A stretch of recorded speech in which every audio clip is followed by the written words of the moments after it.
Welcome to the INFOWARS Nightly News. I'm David Knight, and it's Monday, May the 5th, 2014. War, drug smuggling, arms smuggling. Yeah, it's your government at work. It's business as usual, but it's becoming more and more overt and less covert. Look at this report out of the Ukraine from Kurt Nemo on INFOWARS today. CIA and FBI work with fascists in Ukraine as the war in Europe unfolds. Now, we're not just bandying terms around. We talk about fascists. The National Security and Defense Council boss of the Ukraine, Parubi, was the founder of the Social National Party of Ukraine, a fascist political group. In other words, like the Nazis, National Socialists. Why do they use these guys? Well, it's because after they get criminal elements like Nazis or like al-Qaeda terrorists to do what they want to for regime change, it's very easy to dump these guys because everybody knows they're criminals. So they're doing it yet again. But look at what else is involved here in the Ukraine. This renewed effort to assert control and defeat anti-junta activists and paramilitarists in eastern Ukraine coincides with news that the CIA and the FBI will work with the regime to put down popular uprisings against the Kiev government. Now, of course, who are you going to call when you need COINTELPRO?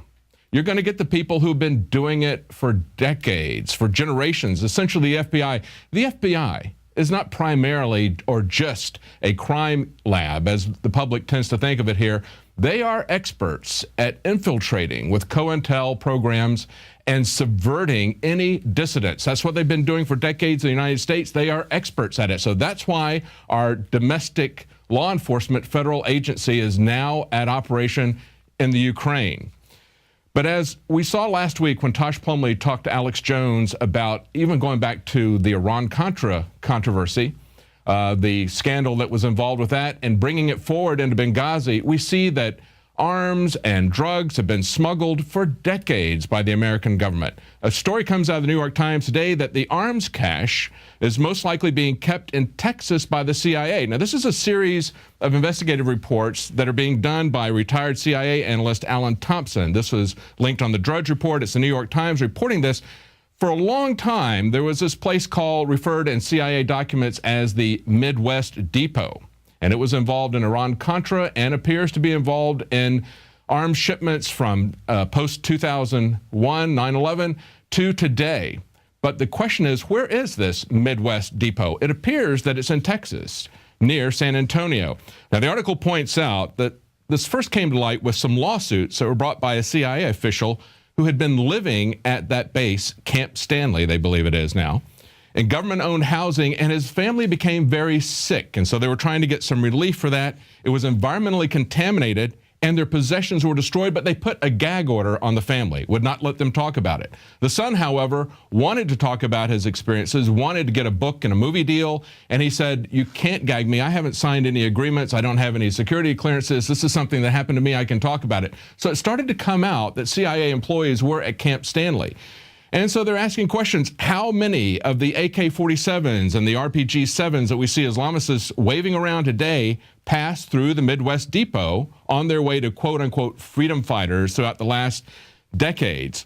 And they point out that a 1986 memo by Colonel Oliver North in the Iran-Contra affair referred to the Midwest Depot, Texas. They're putting all this together, and here's the bottom line, folks. Things are not changing. They said just last July, the Army sought to purchase 2 million rounds of ammunition of caliber that fits AK-47s.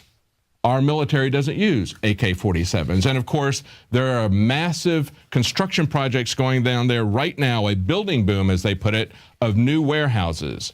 Nothing has changed. We still see criminal actions, covert actions. They're doing it essentially openly, and yet nobody has a problem with it, just as they don't have a problem with the IRS being used to go after political enemies.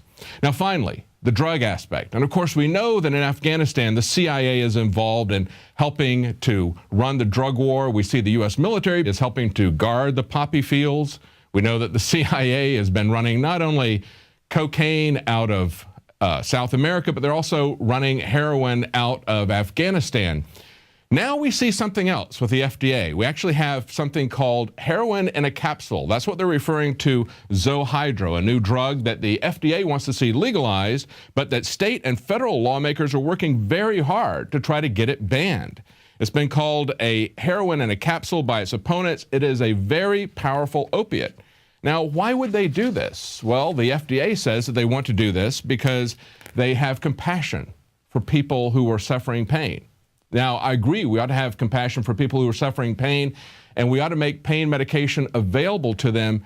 Yet, look at the difference in the attitude between legalizing a very potent form of opiate to people that they've called essentially a heroin, and look at their opposition to medical marijuana. They oppose medical marijuana, yet they want to push heroin in a capsule. This is what the federal government is doing. Now, of course, they have bumper crops since the Americans have been in Afghanistan. It went from 10% of the world's opium supply to 90% of the opium supply. Maybe they're trying to recruit new customers. Maybe they're trying to find something to do with this surplus opium. They can give it to people in a pill here in America with the FDA's blessing. Now, finally, look at this bill out of Florida. We're talking about contradictions in terms, talking about governments doing exactly the opposite of what they say they're going to do.